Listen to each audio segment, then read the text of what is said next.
எல்லோருக்கும் வணக்கம். நவராத்திரியின் 2வது நாள் எல்லா வீட்லயும் கொலு பொம்மைகள் வைத்து அம்பாலை வரவேற்றிருப்போம். ஸோ அதன் வகையாக இன்னைக்கு வந்து 2வது நாளில் பிரம்மச்சாரிணி அம்பாள் வராங்க.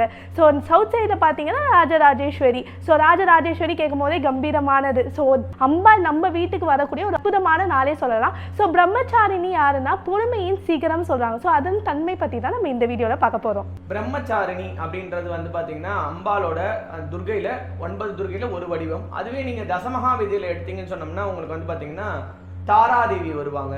ஸோ தாரா அப்படின்றது தசமகா விதியில ஒரு அம்பாலா இருந்தாலும் ஹீலிங் ராக்கி இந்த விஷயத்தெல்லாம் வந்து பாத்தீங்கன்னா மெயின் கார்டா வந்து தாராதேவி தான் வச்சிருக்காங்க. கையில கத்திரிக்கோள் வச்சிருப்பாங்க.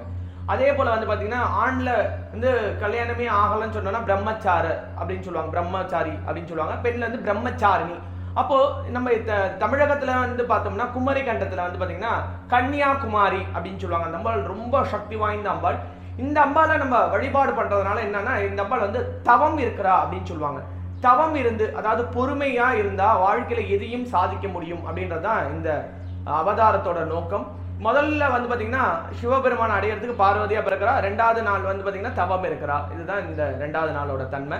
நம்ம ஆலயத்துல வந்து பாத்தீங்கன்னா நித்தபடி சண்டி போது, அதுக்கப்புறம் பாத்தீங்கன்னா கட்கமால அர்ச்சனை, ஸ்ரீ சுத்தம், நசியம் எல்லாமே பண்றோம். 3 அம்பாள்களை ஒவ்வொரு இல்லத்துக்கும் கடைக்கும் ஆபீஸ்க்கும் எல்லா இடத்துலையும் எடுத்துட்டு வந்து நாங்கள் பூஜை பண்ணி தரோம். இதை பற்றின டீட்டெயில்ஸ் தெரியணும்னா கீழே டிஸ்கிரிப்ஷன் நம்பர் கொடுக்குறோம், கால் பண்ணி நீங்கள் வந்து இதோட டீட்டெயில்ஸ் தெரிஞ்சுக்கோங்க. ஸோ இன்னைக்கு நாளோட கலர் பார்த்தீங்கன்னா ரெட் கலர். ஸோ சிகப்பு நிறம் வஸ்திரம் அணிந்து இரவு நேரம் பூஜை செய்தால் அம்பாலோட பரிபூர்ண ஆசீர்வாதம் கிட்டும். ஸோ நம்ம கோவிலையும் சரிங்க, சண்டி ஹோமம் செய்த பிறகு பிருத்திங்கரா தேவி அதுக்கப்புறமா மகாலட்சுமி தாயாரோட 10,000 ஆகுதி கொடுத்து ஹோமம் நடைபெறுது. ஸோ நீங்களும் வந்து கலந்துக்கலாம். ஒரு அரிய வாய்ப்பை மிஸ் பண்ணிடாதீங்க. ஸோ மேலும் நிறைய தகவலோட நாங்கள் உங்களை சந்திக்கிறோம். நன்றி, வணக்கம்.